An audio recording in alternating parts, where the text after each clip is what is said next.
वास्तविक पाहता त्या ठिकाणी माझी अशी मागणी होती की या ठिकाणी महापौर साहेबांनी माझं या ठिकाणी बांधकाम साहित्य चोरून नेलेलं आहे आणि ह्या चोरीचा गुन्हा त्याच्यावर नोंद करावा आणि हा गुन्हा नोंद करायसाठी त्याला ते पत्राची आवश्यकता काय आहे मला माहीत नाही आहे. मी माझ्या वकिलांशी बोललो असता ते म्हणाले की आज इकडून तुम्ही पोलीस स्टेशनमध्ये जाऊन या आणि नंतर त्यांनी गुन्हा दाखल करून नाहीच घेतला तर मग आपण त्यांना रजिस्टर कायदेशीर आपण त्यांना नोटीस पाठवू.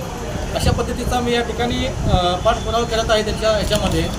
त्यांनी दुसरी गोष्ट अशी सांगितली की साईटमध्ये येऊन म्हणजे इथं काम बोगस झालेलं आहे, खाली फुटिंग कसं केलं आहे माहीत नाही आहे, बीम कसे बनलेत माहीत नाही, खड्डा काढला की नाही माहीत नाही, ह्या सगळ्या गोष्टी त्यांना माहीत होत्या. सगळ्या गोष्टी त्यांनी जाणून बुजून त्या ठिकाणी थांबून माझ्याकडून करून घेतलेल्या आहेत, मला मानसिक त्रास देऊन करून घेतलेले आहेत. याचं कारण असं की ज्या पत्ता बघा तुम्ही कामावरचा सांगली बापटमळा परिसर मोती चौक मनपा हॉल क्रमांक 17 येथे नागरी आरोग्यवर्धनी केंद्र उभं करणे या ठिकाणी महापालिकेच्या अधिकाऱ्यांचं मत होतं की जुनी इमारत त्या ठिकाणी बांधलेली आहे, त्याला लागून जे आरोग्यवर्धन केंद्र बांधलं तर जुनी इमारत आणि नवीन इमारत हे दोन्ही त्या ठिकाणी वापरता येईल दवाखाना म्हणून सुसज्ज असा दवाखाना होईल. त्यामुळे मला महापालिकेच्या अधिकाऱ्यांनी अलीकडे त्या इमारतीला लागून दवाखाना बांधायला सांगितलं होता. त्यानुसार मी त्या ठिकाणी लाईनआउट केलं, खड्डे पाडले. हे सगळं काम चालू असताना हे महाशय त्या ठिकाणी आले आणि म्हणाले की मला ह्या ठिकाणी काम नको आहे, एका कोपऱ्यात बाजूला काम जाऊ द्या. मग आता हे त्या ठिकाणी स्टँडिंग महापौर असल्यामुळे आम्हाला ते ऐकणं भाग पडलं. आम्ही साईडला गेलो आणि त्या ठिकाणी परत लाईन आउट घेतला, खड्डे पाडले. इस्टिमेटला माझ्या या ठिकाणी जवळपास 4x4चे खड्डे आहेत. त्यामध्ये त्यांनी दुसरा आरोप केला की सदरचं बांधकाम हे 9 इंचऐवजी 6 इंची केलेलं आहे. तर ह्या 9 इंचऐवजी 6 इंची बांधकामाचं जवळपास आपण 9 इंची बांधकाम हे 50,000 रुपयाचं आपण बिल घेतलेलं आहे. 9 इंची बांधकाम खाली केलेलं आहे. फाउंडेशनला बांधकाम 9 इंची आपण केलेलं आहे. अधिकाऱ्यांनी सांगितलं त्याप्रमाणे तिथं प्लॅनप्रमाणे स्टील डिझाईनप्रमाणे त्या ठिकाणी आपण काम केलेलं आहे. त्यावरचं बांधकाम फाउंडेशन लेवलचं आपण 9 इंची केलेलं आहे आणि त्याचं बिल आपण 50,000 घेतलेलं आहे.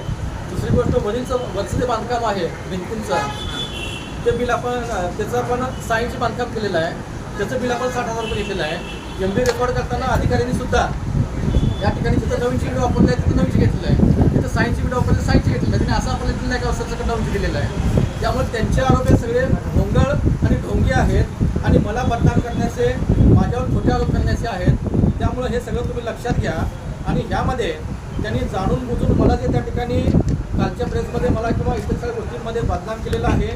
माझं त्या ठिकाणी काम मुद्दाम थांबवून 6 महिने त्या कामामध्ये व्यत्यय आणले, कामाची मुदत संपेपर्यंत आणि मुदत संपल्यानंतरच त्यांनी ते 2 अर्ज दिलेले आहेत. त्याच्या अधिकाऱ्यांनी अर्ज दिले आहेत त्याच्यामध्ये आणि त्यांना जाणून बुजून मला बदनाम करत होतं, जाणून बुजून माझ्यावर त्यांनी आरोप करायचे होते आणि म्हणून त्यांनी ते सगळं दुसरी येत आहे. माझी यामध्ये प्रमुख मागणी एवढीच आहे की त्यांनी जे त्या ठिकाणी माझं ग्रुप तोडून त्यांचं स्वतःचं ग्रुप लावलेलं आहे, त्याचं रेकॉर्डिंग आमचं उपलब्ध आहे. त्यांच्या कार्यकर्त्याला आमच्या मिस्त्रीने फोन केलेला 2-3 वेळा, त्याचं रेकॉर्डिंग आहे.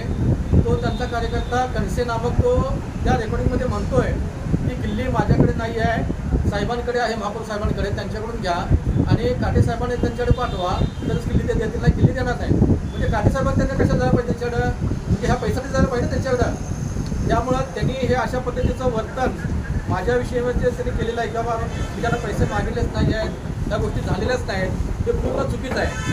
दुसरी गोष्ट त्यांनी माझ्यावर आरोप केले आहेत की ह्यांनी आत्तापर्यंत केलेल्या आरोग्यवर्धनीचे कामं हे सगळे मी तपासून बघणार आहे, त्याचा दर्जा तपासून बघणार आहे आणि त्यांच्या सगळा पोलखोल करणार आहे. तर पोलखोल करण्याऐवजी माझं त्यांना चॅलेंज आहे जी आरोग्यवर्धनीची माझ्याकडे 5 कामं होती त्यापैकी 3 कामं पूर्ण झालेली आहेत. त्या 3ही कामामध्ये मला थर्ड पार्टी ऑडिट नसताना माझ्या स्वतःच्या पैशानं थर्ड पार्टी ऑडिट करून मी महापालिकेला त्या ठिकाणी ते माझे कामं सुपूर्द केलेले आहेत 3 कामं. मी असं त्यामध्ये कुठेही म्हटलं नाही की माझ्या एस्टिमेटमध्ये थर्ड पार्टी तुम्ही दिलेलं नाही, मी थर्ड पार्टी करणार नाही.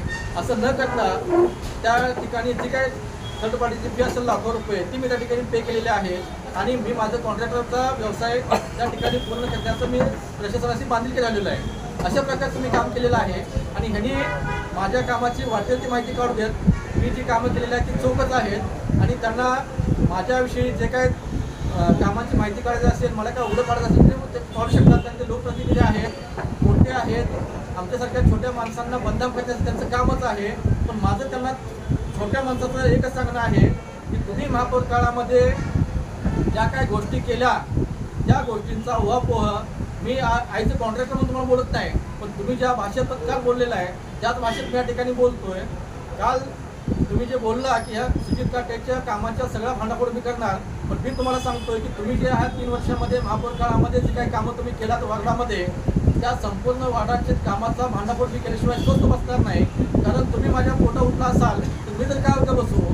त्यामुळे या ठिकाणी आमचे एक मक्तेदार त्यांचं 42 लाख रुपयाचं ड्रेनेजचं काम तुमच्या वार्डामध्ये चालू असताना 15 लाखाचं त्यांनी रनिंग बिल घेतलं. 5 लाख रुपये त्याला तुम्ही मागत होता, त्यानं पैसे तुम्हाला दिले नाहीत म्हणतात की फाईल तुम्ही गायब केला. आज अखेर तो माणूस त्या ठिकाणी कोर्टामध्ये जाऊन हेलपाटी घालतोय आणि त्याची फाईल तुम्ही देत नाही. कोर्टानं आदेश दिवसावर तुम्ही फाईल देत नाही. एवढा निर्लज्जपणाचा माणूस मी आजपर्यंत ह्याच्यामध्ये बघितलेला नाही आहे.